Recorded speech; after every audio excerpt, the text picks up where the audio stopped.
Feels like this team finally made the kind of changes fans have been begging for.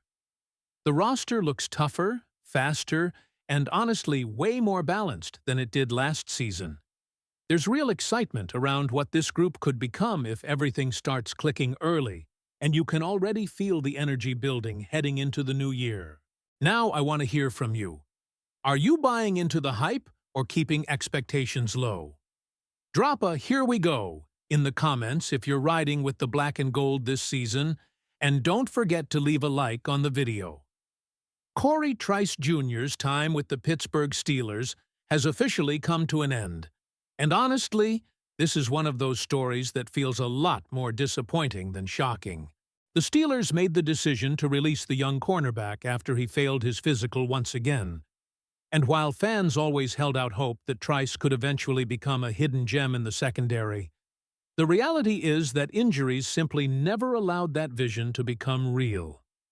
When Pittsburgh drafted Corey Trice Jr. out of Purdue University in the 7th round, there was always a clear understanding of the risk involved. The talent was never the question. At his size, with his length, physicality, and movement skills, Trice looked like the exact type of developmental defensive back that the Steelers traditionally loved to mold.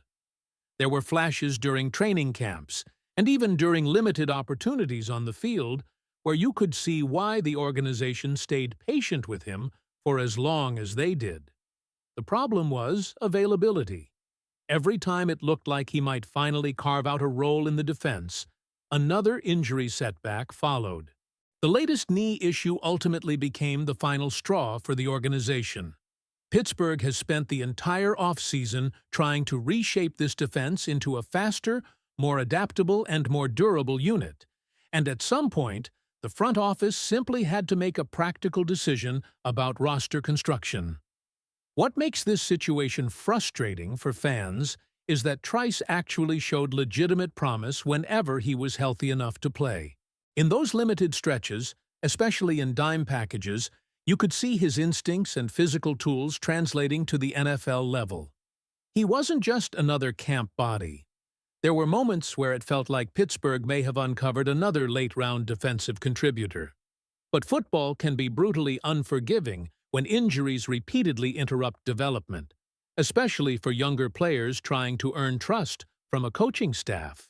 At the same time, this move also tells you something important about where the Steelers believe this roster currently stands. This is no longer a team focused on long-term experiments. The front office, led by Omar Khan, is clearly operating with urgency. They believe this roster can compete right now, and because of that, every roster spot matters more than ever. One of the biggest reasons for optimism surrounding this team heading into the new season is the dramatic shift happening on the defensive side of the ball. For years, fans criticized the Steelers' defense for becoming predictable schematically, especially underneath in coverage. That criticism became even louder after linebacker Patrick Queen struggled to fully replicate the impact he once had in Baltimore. Now, though, there's growing belief inside the organization that things are finally changing. Queen recently opened up about how excited he is for the new defensive structure being implemented under defensive coordinator Patrick Graham, and his comments were incredibly revealing. According to Queen, this scheme feels much more natural for his skill set because it combines concepts from the systems he previously thrived in with the Baltimore Ravens and the traditional New England-style defensive philosophies Patrick Graham learned under Bill Belichick. That's important because Queen's best football came under Mike Macdonald in Baltimore, where responsibilities were clearer and linebackers were allowed to play fast instead of constantly processing overly complicated assignments. Pittsburgh's previous structure under Mike Tomlin and Terrell Austin often placed enormous mental pressure on linebackers in coverage, and many fans noticed that the position had quietly become one of the defense's biggest weaknesses over the last several seasons.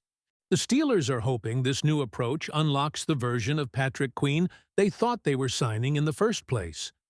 And frankly, they need that to happen because his cap hit is massive now. At over $17 million against the cap, Queen cannot simply be solid. He has to become a true game-changing linebacker again. He has to look like the all-pro caliber player Baltimore once had. What's fascinating is how interconnected all these off-season moves really are. The Steelers are not just replacing players, they are rebuilding the identity of the football team itself. Look at the secondary, for example. Last season, Pittsburgh's defensive backfield looked old, slow, and mismatched for the style of defense they were trying to play. The experiment with aging veterans simply did not work consistently. This offseason, the front office aggressively corrected that issue. The addition of Jamel Dean gives Pittsburgh another legitimate man-coverage corner opposite Joey Porter Jr. That pairing alone completely changes the flexibility of this defense.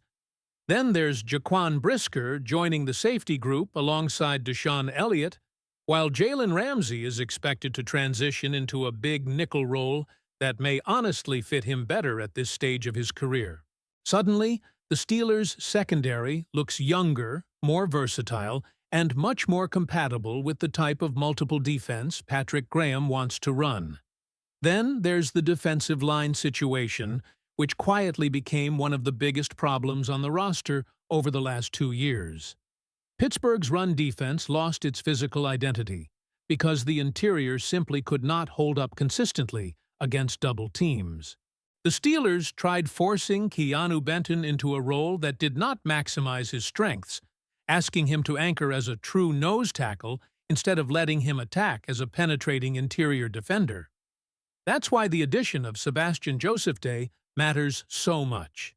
He gives Pittsburgh a legitimate run-stuffing presence in the middle, which should allow Benton to finally slide into the more disruptive role many scouts originally projected for him coming out of college.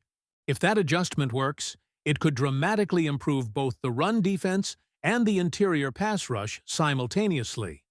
And offensively, the roster suddenly feels much deeper than it did a year ago. The Steelers knew their receiving corps was a major problem last season. Defenses could focus almost entirely on DK Metcalf because there simply were not enough reliable downfield threats around him. That issue forced the offense into far too many short-area concepts and limited explosive plays. Pittsburgh clearly attacked that weakness aggressively this offseason. The addition of Michael Pittman Jr. gives the offense a true second receiving option, while rookie Jeremy Bernard is already generating excitement internally because of how well his skill set complements both Pittman and Metcalf. There's also optimism surrounding Roman Wilson potentially thriving in a more natural slot role this year after being misused previously. All of this is why many inside the fan base strongly disagree with the national criticism surrounding Pittsburgh's offseason. Bleacher Report handed the Steelers only a C+ grade and argued that the franchise remains stuck in mediocrity because it still lacks a long-term quarterback answer. But here's the reality that a lot of national analysts ignore. What exactly were the Steelers realistically supposed to do at quarterback this year? There was no obvious franchise quarterback available. Pittsburgh's strategy appears centered around remaining competitive now, while simultaneously developing younger options behind a veteran bridge. That's why the Aaron Rodgers conversation continues hovering around this team. The organization clearly believes a veteran presence could stabilize the offense immediately, while also helping younger quarterbacks develop in a healthier environment. And with Mike McCarthy now involved offensively, the Steelers believe they finally have a coaching structure capable of maximizing quarterback development again. The bigger picture here is simple. This roster looks far more balanced than it did a year ago. The coaching changes feel more modern. The defense appears more flexible. The offense has more weapons. And the front office finally seems committed to fixing structural roster flaws instead of patching them temporarily. So now the pressure shifts onto execution. Can Patrick Queen bounce back into an elite linebacker? Can the secondary finally become a true strength again? Can the offense fully unlock all these new weapons? And most importantly, can this revamped roster finally push the Steelers beyond simply being competitive and back into legitimate Super Bowl contention? What do you think, Steelers Nation? Is this finally the roster that can take Pittsburgh back into true contention? Drop your thoughts in the comments. Make sure to subscribe for daily Steelers coverage, and don't miss the next video on your screen for more breaking news and analysis.